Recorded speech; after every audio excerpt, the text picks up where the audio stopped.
Good evening, America. This is Q News Tonight, the world's first live daily gay evening news show. And it's 7 p.m. Tuesday, March 31st, 2020. We queue up the news tonight by queuing up breaking Q News. We're reporting tonight that coronavirus U.S. death toll is now at 3,780. And today was the deadliest day of the outbreak with 639 deaths in the United States. We've prepared some information on this. Watch this. In the United States, where the death toll from COVID-19 now exceeds 3,000. Over a third of those victims were from New York State, whose governor has issued an urgent appeal for medical volunteers. Governor Andrew Cuomo called the number of deaths staggering. So far, around 80,000 former medical professionals have answered Cuomo's call. Meanwhile, a U.S. Navy hospital ship has arrived to help relieve pressure on the city's overwhelmed hospitals. Well, the news is quite stark. New transmissions today were 21,480 new transmissions. The death toll today alone on March 31st was 639, and America has moved to 3,780 total deaths. At Q News Tonight, the world's only LGBT evening news broadcast, we're going to bring you every night Corona news bullet points. There's so much news, we're going to give you just some bullet points on the major news of the day. So this is our Corona bullet points for Tuesday, March 31st. First, unemployment skyrockets in America. Estimates now are that we will face a quote-unquote beyond depression rate of 30% unemployment in the United States. Other Q News bullet points on Corona. Today, March 31st, Macy's laid off 125,000 employees. Kohl's basically matched them with laying off 85,000 employees, and similar reports are being reported throughout the business world in the United States. Macy's said in their statement, quote unquote, even with online sales, overall sales at Macy's are down because of coronavirus by 95%. Other bullet points tonight on coronavirus. We report that CNN anchor Chris Cuomo, brother of New York Governor Andrew Cuomo, has tested positive for COVID-19. Cuomo will continue to broadcast for CNN from his basement as long as he can. Governor Cuomo was quoted today as saying, quote unquote, Chris will be fine. He is young and he is strong, but not as strong as he thinks he is. At least he makes a good joke about it. Everyone at Q News Tonight wishes Chris Cuomo well, as he is needed at CNN. Other bullet points tonight on coronavirus. Dr. Anthony Fauci reports today that New York City cases possibly are starting to flatten out. He says, quote unquote, you are starting to see that the daily increases are not in the steep incline. They are starting to be able to possibly flatten out. Some good news about social isolation. Other bullet point news today on coronavirus, we report that airlines will continue to fly as the Department of Transportation reports today that airlines that receive corona relief must serve all the cities that they served in the United States prior to March 1, unless they have a federal exemption. This requirement is in place now until September 30, and the Department of Transportation says it could be extended after that. Also, in bullet point news on coronavirus, we report at Q News Tonight that more than a dozen companies have developed an at-home mail-in COVID-19 test. But today, the FDA stopped all such service providers from providing it. We also queue up our bullet points by reporting that today the Secretary of State, Pompeo, advised all Americans, regardless of where they are in the world, to return home immediately. Flight disruptions, according to the Secretary of State, may make it impossible to bring you home. And finally, we report in our bullet points on coronavirus tonight that small businesses are being shuttered across America. But gun shop owners in Los Angeles are getting a reprieve. The Los Angeles Sheriff, Alex Vanuva, reported today that he is forced to heed a federal Department of Homeland Security advisory issue stating that guns and ammunition dealers are, quote unquote, essential critical infrastructure workers. So good evening again, America. It's 7 p.m. Tuesday, March 31st, 2020.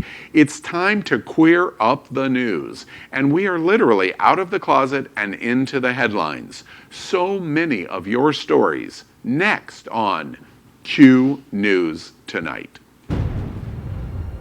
Tonight on the world's first live daily queer evening news show. Tonight's news about the gay community and the news from an LGBTQ perspective.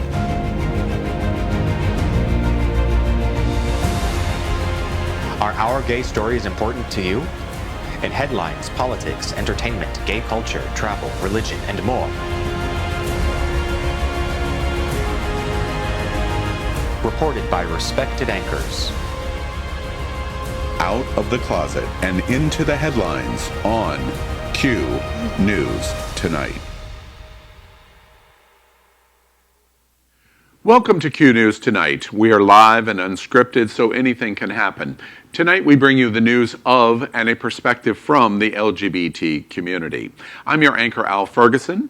Aaron Darr is taking a leave of absence during the coronavirus crisis because of very specific medical needs he has discussed on Q News Tonight and as a guest host on It's Happening Out. We wish him to stay safe and look forward to Aaron's return when the crisis has ended. This tonight is my co-guest host, anchor Misty Eyes.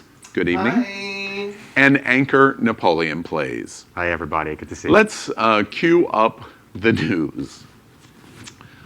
First, we update you on the host of the Happening Out television network. It's Happening Out host Ron Bernetsky is now hospitalized in critical condition and ICU. It's Happening Out host and Happening.Fun anchor Chef Josie is in quarantine after testing positive on Saturday for COVID-19. All other hosts and production staff in South Florida have tested negative. Tonight, the Top Chef and Top Chef All-Stars star reports Day 2, Chef Josie's Corona Diary. Watch this. Hey guys, what's going on? I'm Chef Josie from It's Happening Out and owner of Bubbles and Pearls here in Wilton Manors. Today's day 2 of my Corona Diaries, and I titled this one, Relax, Don't Do It. If you get diagnosed and confirmed or test positive for the coronavirus, do me a favor. Don't overthink this whole process. I'm realizing that on day 2 that I just need to relax. This is a time for you to just relax. Just relax. Take a deep breath. Breathe, meditate, allow yourself to hear yourself thinking.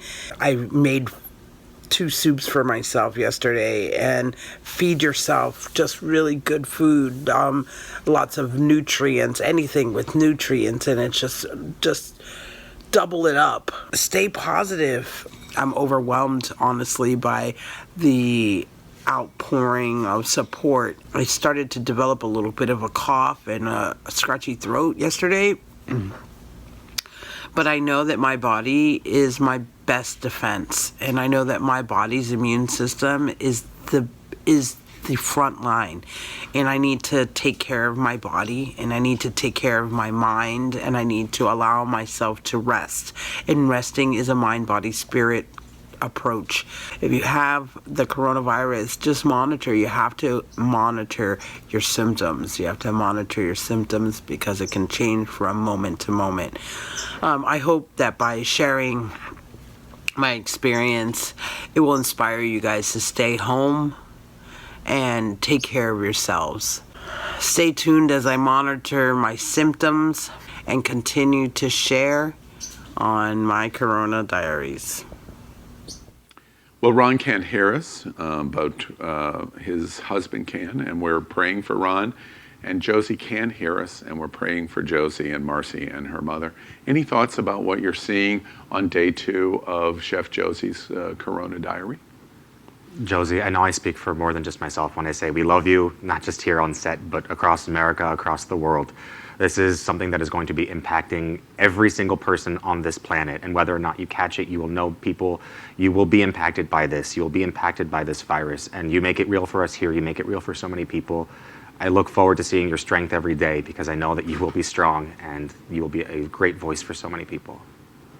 It just makes it more real when somebody you love and care about is infected. And I know a lot of us go through the stages of grief and denial and anger and negotiation. And when somebody you know and you're close to and they're telling you, it's just so much more real. And my heart goes out to both Josie and her family, but everyone that I know that's positive right now for COVID.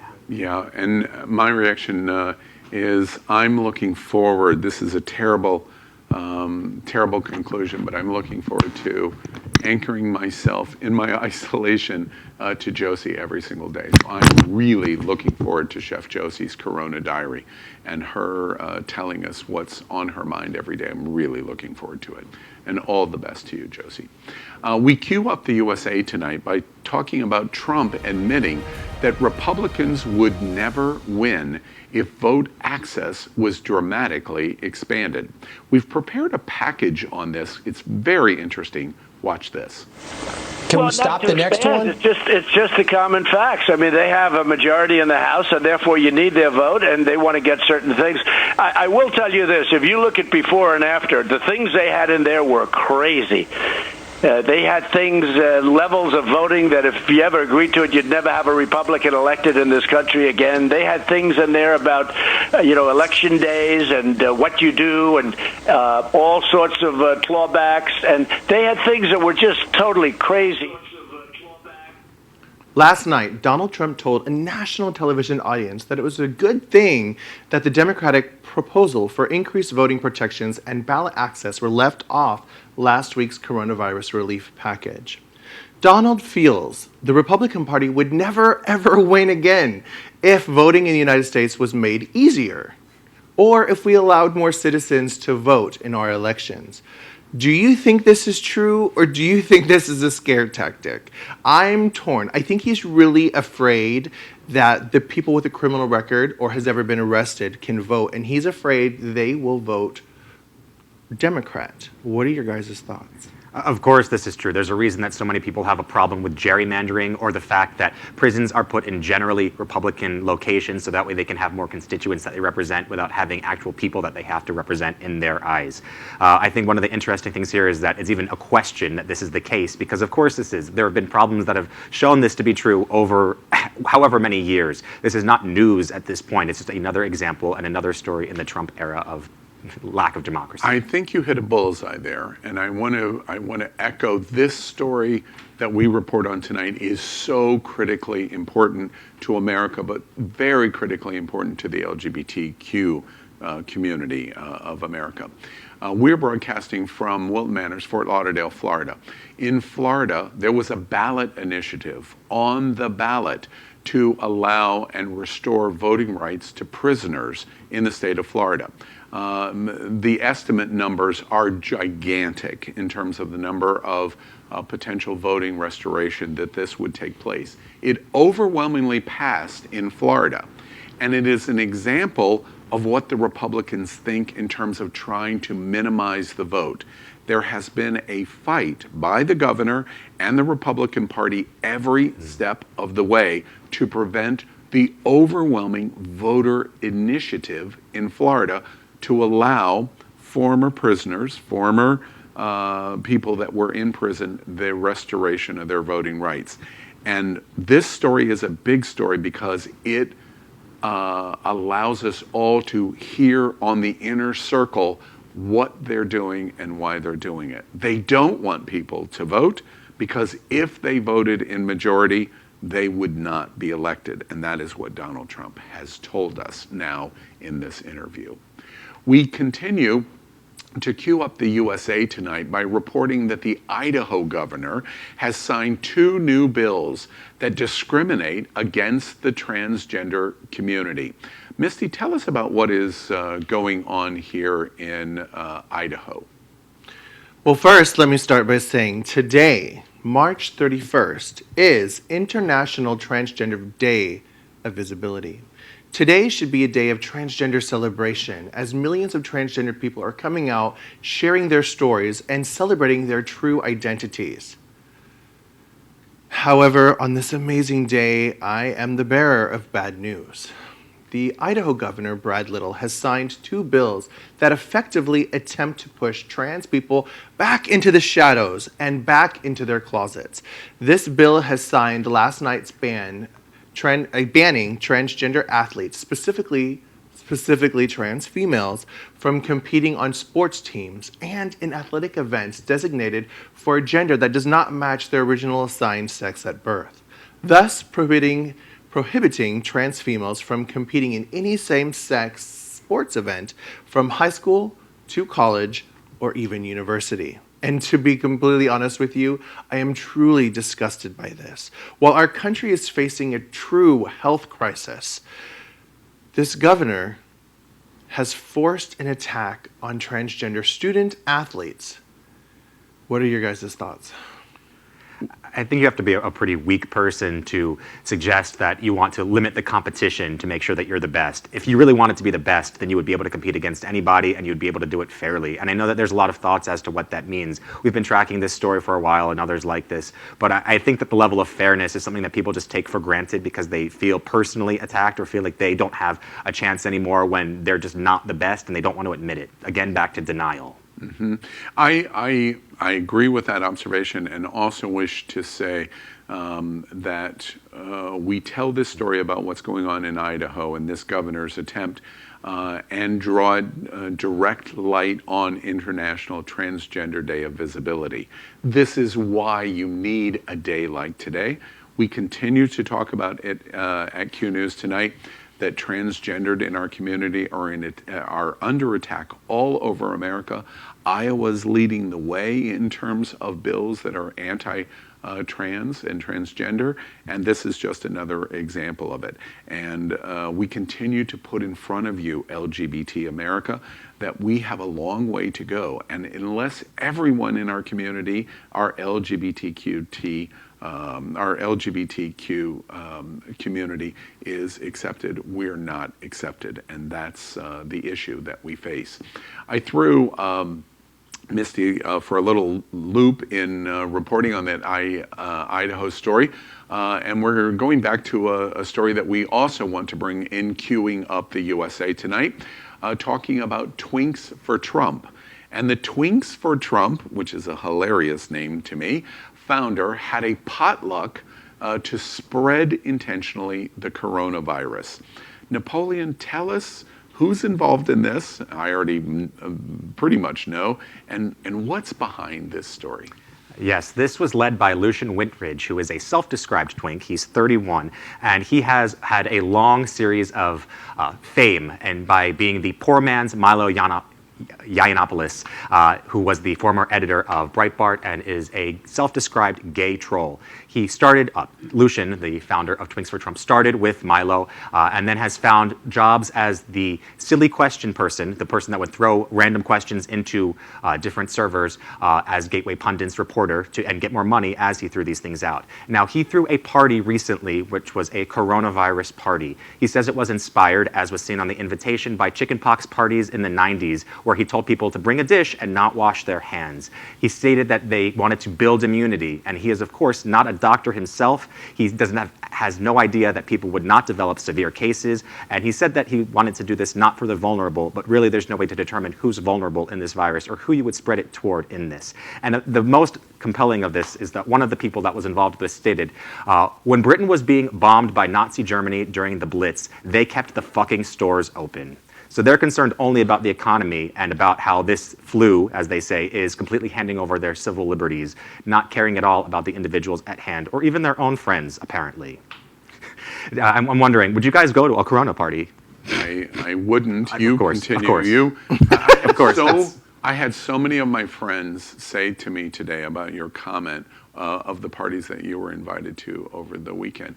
I don't really quite understand what the real goal here is. They're standing on freedom and the Constitution in a medical health crisis where we report that 639 people died just today, 21,000 new transmissions just today. I don't really understand their point other than sheer ignorance. That's all I can tell. I have two thoughts on this. My first thought is you're 31, you are no longer a twink. Malnourished does not a twink make. And my second thought is just reminiscent of bug chaser parties in general, not just chickenpox, but in our very own backyard, there are still people today trying to get HIV because they think they can go on disability or they think they can get access to free resources. And it's just, in all counts, I think it's disgusting. Yeah. I know a lot of people that have been in either fetish communities or that are on the outskirts really because they don't understand the idea of safety truly. And they have stated that they know people or they themselves have in the past been a part of that bug chasing idea. And I really don't understand it. It's not a thing that you have to catch. I know we're going to draw more comparisons between HIV and coronavirus as this story unfolds over the course of the next couple of weeks.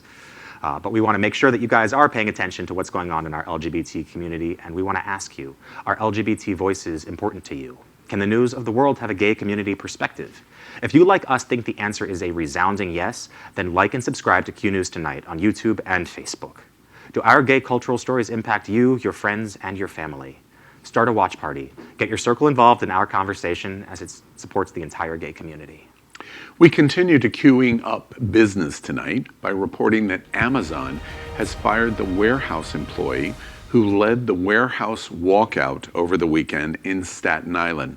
We've prepared a package on this. Watch this. After an Amazon employee tested positive, employees at a Staten Island warehouse are threatening to walk out today. They want the facility shut down and cleaned. And some Instacart workers are also threatening to strike today unless the company improves its coronavirus response.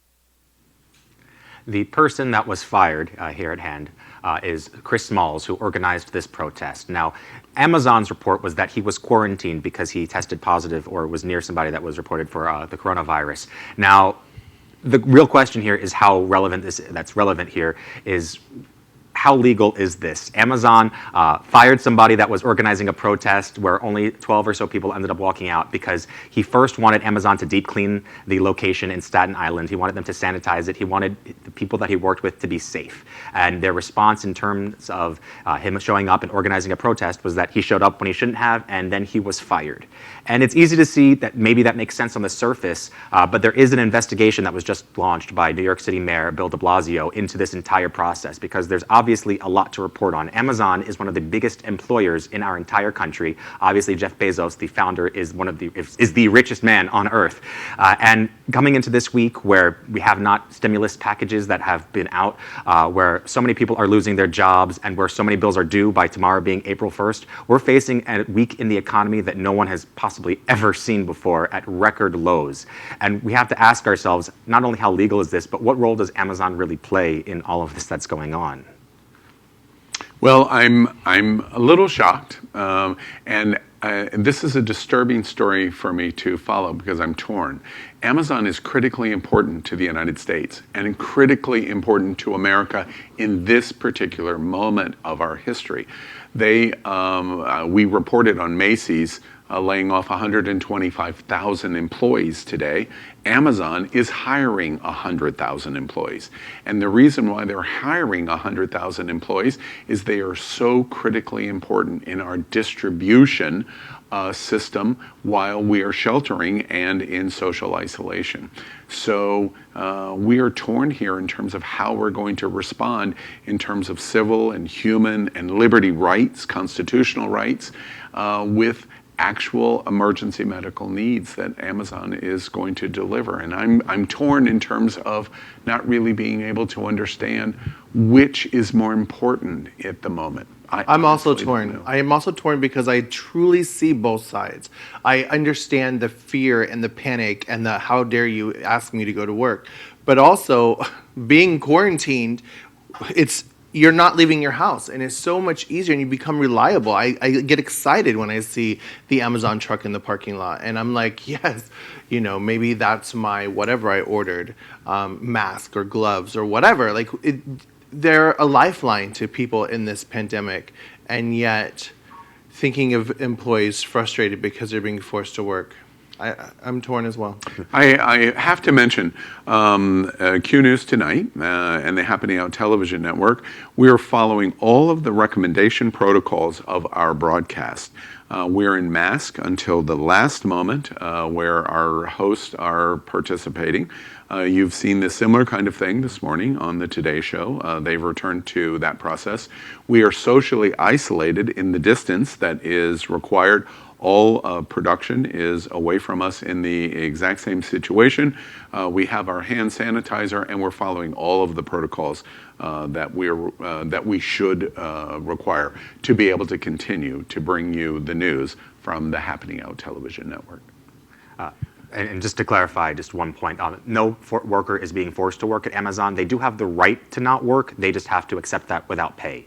So it is a choice, but then you bring into the question of job loss versus not having money versus what is the actual best thing to do, because if you can't survive, you're going to try to go to work. It's a really messy idea. Misty, tell us about the Happening Out television network. You are currently watching Q News Tonight, and we are a part of Happening Out television network. We are the Daily News. We are also part of the most popular live gay TV show in the world every Wednesday night right here at 8 p.m. on It's Happening Out. This is a talk show much like television's The View, with a whole lot of gay people. Yes, very. We cue up religion tonight at Q News Tonight by reporting an anti-LGBTQ plus pastor and a COVID-19 conspiracy theorist was arrested for holding services in his Florida megachurch. Before we tell you that story, we've prepared a package on it. Watch this. The Hillsborough County Sheriff says a Florida pastor was arrested for holding church services during the ongoing coronavirus pandemic. Hillsborough County Sheriff Chad Chronister tweeted, Dr. Ronald Howard Brown, a pastor of the River at Tampa Bay Church, intentionally and repeatedly disregarded state and local public health orders, putting his congregation and community in danger. CBS Tampa affiliate WTSP reports Sunday, March 29th, worshipers packed the church despite the local safer at home order designed to curb the spread of COVID-19. Pastor Rodney Howard Brown, yes, a Trump supporter and a coronavirus conspiracy theorist who insists that the pandemic is a global plot to shut down churches and scare people into receiving a deadly vaccine. Wait, have you guys heard of a vaccine?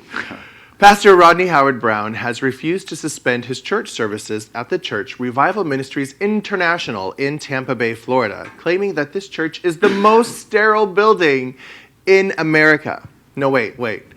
Do you guys remember the biblical story, loaves and fishes? He also told his congregation that God will ensure that his congregation will never run out of toilet paper by supernaturally multiplying their rolls.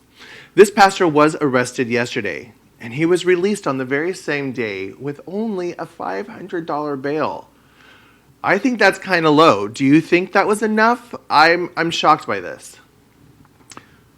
I actually thought it was pretty low when I heard it too. I'm not really familiar with what bail should be in any given location, but it does seem, given the severity of how this at least reads to me, that this is not a very strong fine. It seems like someone of this capacity, especially someone that's hoarding guns and building a mega army of themselves, which the church seems to be in this case, should have the resources to have more money. It seems like he was being given a favor by the bail. I think so too. This is a process and a symptom of the religious freedom laws that have been pursued over the last 3 and 4 years so significantly to allow religious leadership to think that they can operate completely independent of the laws of the United States of America.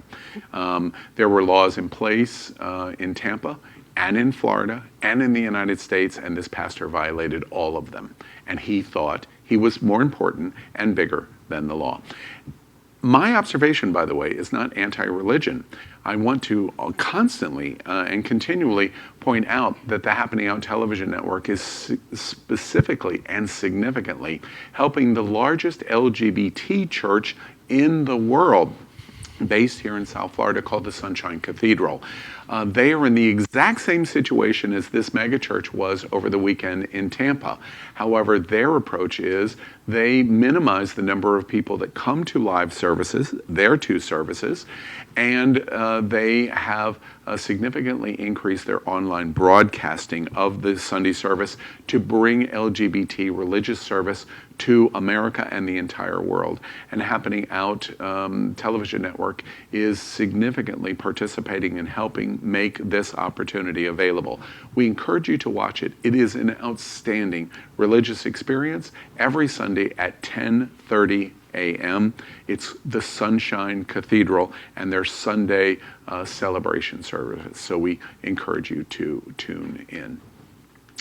We tell you that tonight we are broadcasting from our studio set in the middle of the World AIDS Museum and Education Center here in Wilton Manor and Fort Lauderdale, Florida. We joke we're coming from the gayest place on planet Earth. All you have to do is look around the table, and I assure you, with our production that is here in the room, we are. We certainly are. We also thank our set designer, Concepto Modern Living, here in Fort Lauderdale. We continue queuing up entertainment tonight by reporting that famous AIDS activist and normal heart playwright Larry Kramer is writing a new play about COVID-19's crisis. Napoleon, tell us what's going on there. The Normal Heart was a play that came out in the mid-'80s at the start of the HIV/AIDS crisis. And it had a couple of runs off Broadway, then a few years later, and then a run in 2011 on Broadway for the first time. Now, this was a very famed play and a famed playwright that was showing what was happening in the HIV epidemic when nobody was really talking about it and during the Reagan crisis. And he's about to be writing a new play called An Army of Lovers Must Not Die. This details 3 different plagues that gay people are living through. First, the HIV crisis, now corona, and then a personal one of body failure, which is relevant to his own breaking of a leg. What's really interesting about this story is, one, that Larry Kramer actually has a lot of history with Dr. Fauci, who we see on the news every day right now with Trump reporting on coronavirus. Kramer had stated that Fauci was an incompetent idiot for the government's slow response and for Fauci's defense of that slow response. They had a lot of disagreements over what should be done, and this was 40 years ago. How it ended up was that Dr. Fauci gave an experimental drug that ended up saving Larry Kramer's life by helping them and interacting. And of course, now decades later, they are no longer feuding, but are promoting what can be done now in the government on more of the same page. So it's not just a lesson of how we can overcome our differences, but maybe that the government can act more. Now, part of the conversation that we were having at the start of this was how some people in the LGBT community don't like the comparison of AIDS and that crisis to the corona crisis that we're experiencing now. And I'm not sure how, personally, that could be seen as anything but very obvious in terms of the fear of how it's spread, in terms of who has it, in terms of the stigma for people that have it in some cases, and even against China, a lot of the racism that I've seen in posts that I've seen.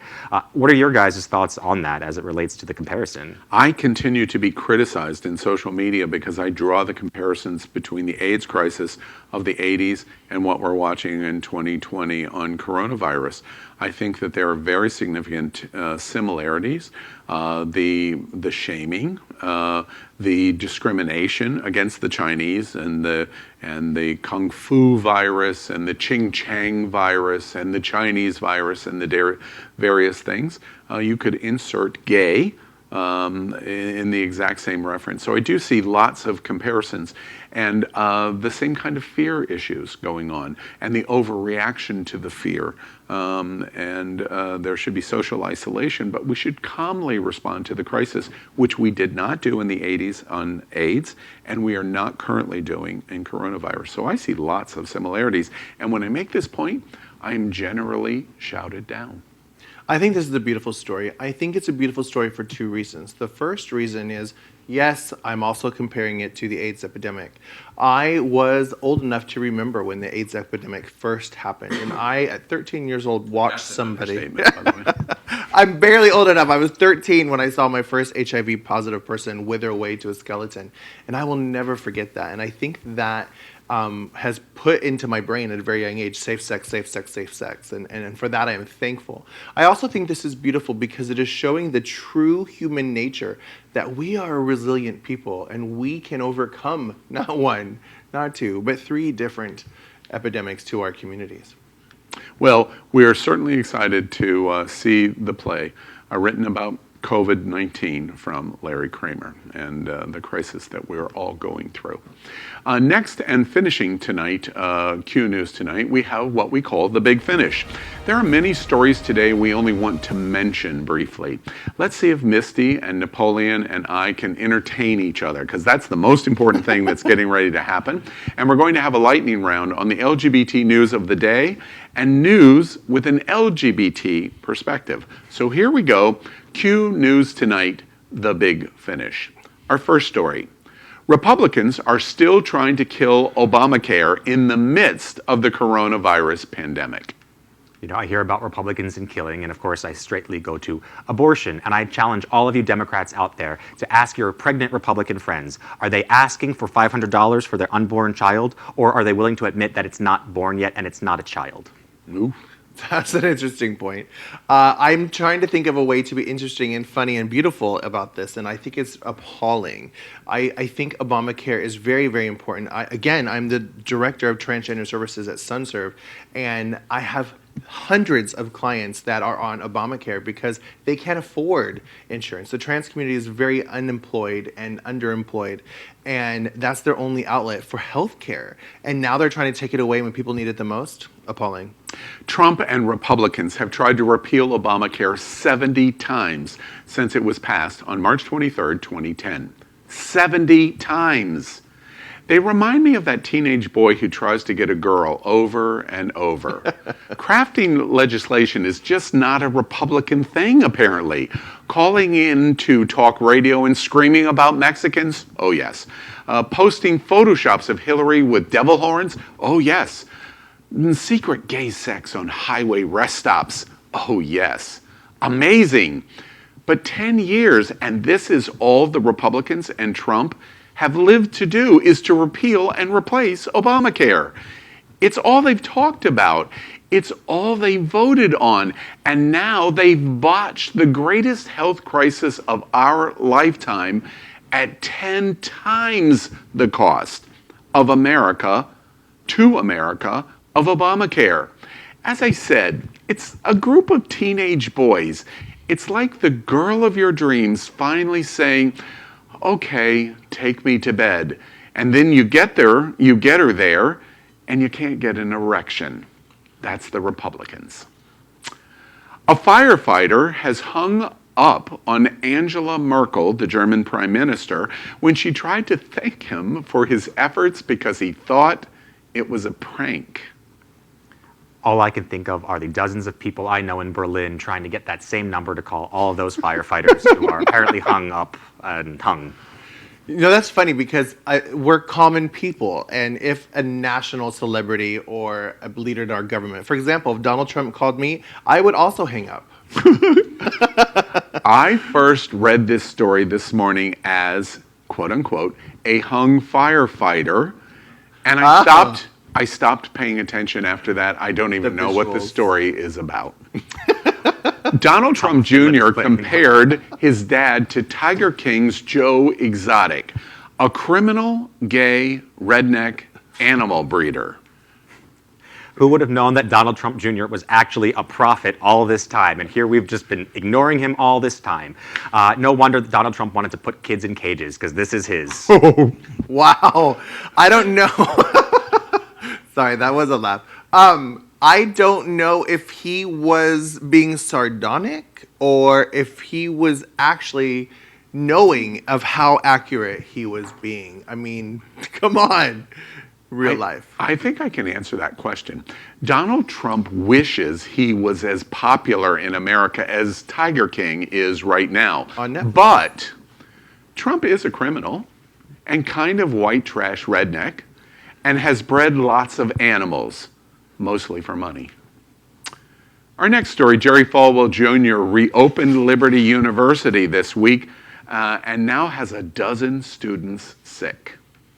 This is disgusting. He should be protecting the people at his school, regardless of where they stand on LGBT issues or not. It is absolutely ridiculous that you would open your school back up and encourage people to come during the middle of an epidemic, much less than not taking responsibility as he's done now. For shame, shame on you.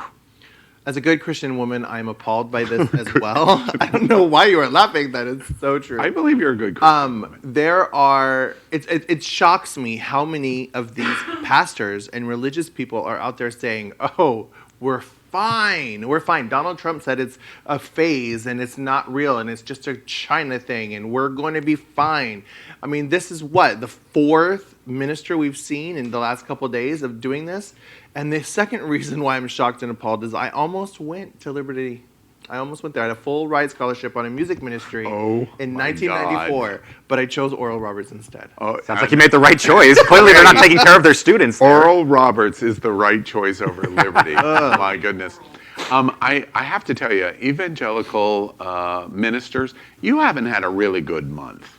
You just haven't. Jerry Falwell and his moral majority represents the most ignorant name in America of the last quarter century. It's good to see that nut of that Virginia family didn't fall far from that tree. Also, I always thought Trump Republicans would be their own demise. I just didn't think it would be so literal. Happy 72nd birthday to Al Gore. Yay, happy birthday, and thank you for making the recount famous in Florida. Of course, he's been in the news always for having the great conspiracy of climate change, and now we're experiencing another great conspiracy of the coronavirus. That's right. First, Al, I love your name. Of course you do. Thanks again for inventing the internet. Who would have thought in 2020, and because of coronavirus, your invention would be the most important one in all human history? Where would we get our porn or our sexual experiences? Or Amazon. Also, he won the popular vote, but lost the Electoral College long before it was cool. You know, you talk about Al Gore a lot like Aaron talks about you. Just drawing that comparison, it's a little funny. The internet joke. On this day in 1867, the U.S. buys Alaska. Oh, Misty, I can't wait. On this day in 1867, the U.S. buys Alaska for just $7.2 million. And for that, I say thank you. Lots of beautiful people have come from Alaska. Wonder who we know here that's from Alaska. Of course, Trump is still angry that this was not the same kind of deal that the U.S. got for the Louisiana Purchase, so he's going to vent about that in his anger bubble for a while. Alaska, our 49th state, not our 50th, our 49th. Let's review. I have been to Sarah Palin's house for a function. Swear I have. To Sarah Palin's house for a function when she was governor. I couldn't see Russia. No, you can't. You can't. And in the world of Corona, one person for every 3,000 acres lives in Alaska. It sounds like the ultimate in social isolation. And by the way, is this the date in history that we blame for the existence of misty eyes? I was not born in 1867 for the first point. You're looking good. That is today's news for the LGBT community on the world's first daily gay evening news show. Remember, if it's important to the LGBT community, it's important to Q News Tonight. But you must help us. Click subscribe on YouTube and share this news. 100,000 of you watched us on YouTube last week alone. We are literally out of the closet and into the headlines. This is the only source for live LGBTQ news in the world, especially during coronavirus. Your community needs your support. And remember, we remind you, as Chef Josie's Corona Diary tells you, you are not alone. We will get through this crisis. We are here for you every single night, and this is Q News Tonight. We'll see you tomorrow night at 7 p.m.